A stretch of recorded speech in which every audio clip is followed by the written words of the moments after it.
చదువుకున్న పిల్లగాని లెవెలన్నా ఉద్యోగాలు ఇచ్చి నోటిఫికేషన్లు వేయకుండ్రి అని అంటారా? ఒకవేళ అన్న 130 కోట్లకు ఎక్కువ జనం ఉన్న మన దేశంలో అంటారా? దేశం దాకెందుకు మన తెలంగాణలో అంటారా? అస్సలు అన్నారు.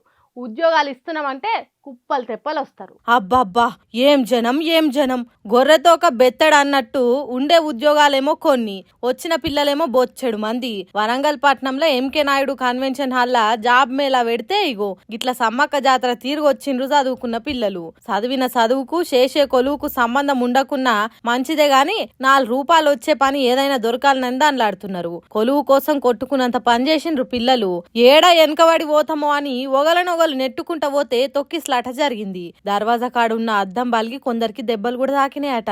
మంత్రులు కొండా సురేఖ, సీతక్కలు కలిసి షురూ చేసిన జాబ్ మేళా కాబట్టి మంచి నౌకరే వస్తుందని తండాలుగా వచ్చిండ్రట.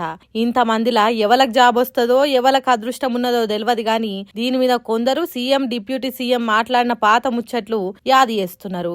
ఎక్కడ కూడా ఈ దేశంలో నోటిఫికేషన్లు ఇవ్వమని ఉద్యమాలు జరిగినాయి, నోటిఫికేషన్ ఇవ్వమని ధర్నాలు జరిగినాయి. కానీ ఇంతగానం నోటిఫికేషన్లు ఇస్తే ఎట్లా, కొన్ని ఆపుండ్రు అని ఎక్కడైనా ఈ దేశంలో ధర్నా జరిగిందా? మొదటిసారి తెలంగాణ రాష్ట్రంలో మీ ప్రభుత్వం వచ్చినాక నోటిఫికేషన్లు కొన్ని వాయిదా వేయండి అని ధర్నాలు జరిగినాయి. పబ్లిక్ సర్వీస్ కమిషన్ ప్రక్షాళన ద్వారా క్యాలెండర్ తో ఎప్పుడు పరీక్షల నోటిఫికేషన్లు వస్తూనే ఉన్నాయి. అది ఏ స్థాయికి వెళ్ళిందంటే ఒకప్పుడు నోటిఫికేషన్ కావాలని ధర్నాలు చేసే పరిస్థితి నుంచి నోటిఫికేషన్లు అన్ని పెద్ద ఎత్తున వస్తా ఉన్నాయి. ఒకదానికి ఒకటి కొంత గ్యాప్ ఇవ్వండి, మాకు కొన్ని ఆపండి అని చెప్పి రాష్ట్రంలో ఉన్నటువంటి నిరుద్యోగ యువతి యువకులు ఆందోళన చేసే అంత స్థాయిలో ఈ రోజు రాష్ట్ర ప్రభుత్వం నోటిఫికేషన్స్ ఇస్తా ఉంది. ఇన్నరా ఎట్లా అంటున్నారో? నోటిఫికేషన్లు వద్దని తెలంగాణలో ధర్నాలు ఎక్కడ చేసిండ్రో వాళ్ళకే ఎరక గాని అంతగానం ఉద్యోగాలు ఇచ్చి నిరుద్యోగులకే విసుకొచ్చేటట్టు చేస్తే మరి వీళ్ళంతా ఎవరు? మీరు అంతగానం కొలువులు ఇస్తే ఈ కొట్లాటేంది? నోటిఫికేషన్ వద్దని ఎవరన్నా వద్దంటారా? నోటికి హద్దుండాలే కదా అని పాత వీడియోలను లింకు చేసి కామెంట్లు చేస్తున్నారు కొంతమంది.